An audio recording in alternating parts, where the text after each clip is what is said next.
Hello, I like to make today milk chocolate coffee fudge. This is a very interesting recipe because it can be actually given as a gifts as well.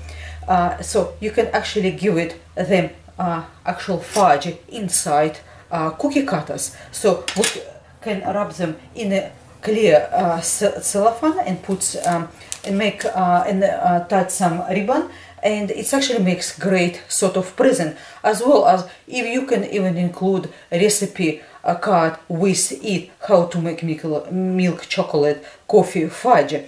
So for next year or whatever, they can actually reuse this cutter, which is you give them as a present same time, as well as it's very tasty recipe and kids really enjoy it too. So for basically to start this recipe, it's mixed around 8 to 10 cutters. It just depends on size. You're actually using small or larger ones. And so we line a baking tray with a baking paper and take about 8 to 10 the different type of Christmas cookie cutters, and use the canola oil or any cooking oil. So what we do is we actually spray inside of the cookie cutters and place them on a tray. Spray inside. It just makes it easier to remove it, and again place on a tray. Once you're done with all the cookie cutters, set them aside like that. And what we do is next we take the medium saucepan, where we place 395 grams of sweetened condensed milk, in basically 1 can, followed by 1 cup of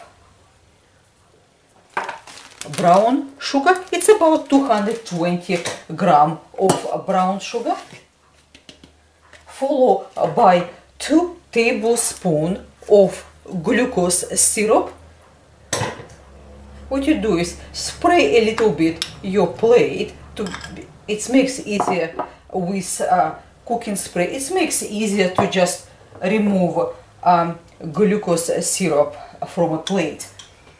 Then followed by 125 grams of chopped butter, 2 teaspoons of instant coffee powder.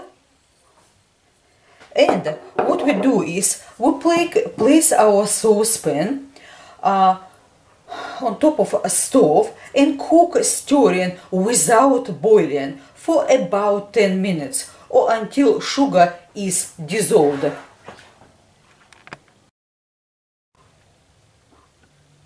Once sugar dissolves and, as you can see, mixture becomes nice and smooth, what we do is we place back on top of stove and cook, stirring constantly for about 8 to 10 minutes or until mixture comes away from side of the pan. Then remove from heat. I just like to say, once we return saucepan back on top of stove, we need to increase the heat to medium and bring to a light simmer. After about 10 minutes of constant stirring, as you can see, mixture become much thicker, as well as if you draw your spoon, you can see it pulls out from the sides of saucepan. So what we do is next we add 200 grams of milk chocolate, just 1 block. We add it. Now work quickly and carefully because mixture is very hot. And what you do is place, if you're using teaspoon or tablespoon, it just depends what sort of shape do you using, and simply press into your prepared. What you do is for smaller areas to straighten up, use the back of spoon to straighten up all these areas, or if you want you can even use, if you're using really small ones, use a skewer. Once you fill up all your cookie cutters with fudge mixture, what we do is we set aside for 6 hours to set. Then we turn over and decorate underside, because underside will be a little bit smoother. So once we fill up all our cookie cutters, set for 6 hours to set.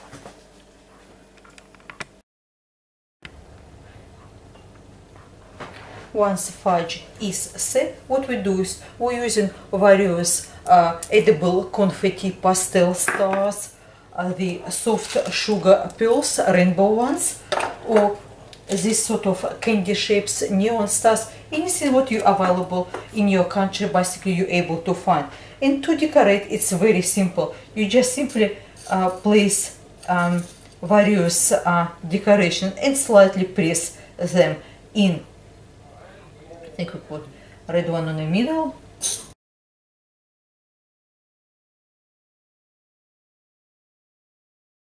So basically, just simply press them in, and what you can do is you decorate as you wish, and you can present it on this sort of way for your family, or you can actually place into already cellophane bags, or just use simply cellophane type of the roll and cut it a piece to make a little bag, and place one of those fudge inside together with a cookie cutter. It just make even special extra present because it already has cookie cutter as well. So I just bring it up a little bit closer, make sure you're able to have a look on these decorations. As I said before, it just depends also how you actually press smoothly top of your coffee fudge. If you press smoothly and with your teaspoon and smooth surface, you probably don't need to use any of the other side. Sometimes other side, actually back side, is actually more smoother, but it just depends which side is better. Use that. Front or back doesn't really matter, and simply decorate as you wish. And also it's probably really great for your child to decorate something like this as well. So this one Christmas tree already with Christmas cookie together, and this makes a great present. Well, thank you very much for your time with me today. Everything will be in the description box. Any questions, please do write. Until next time, goodbye.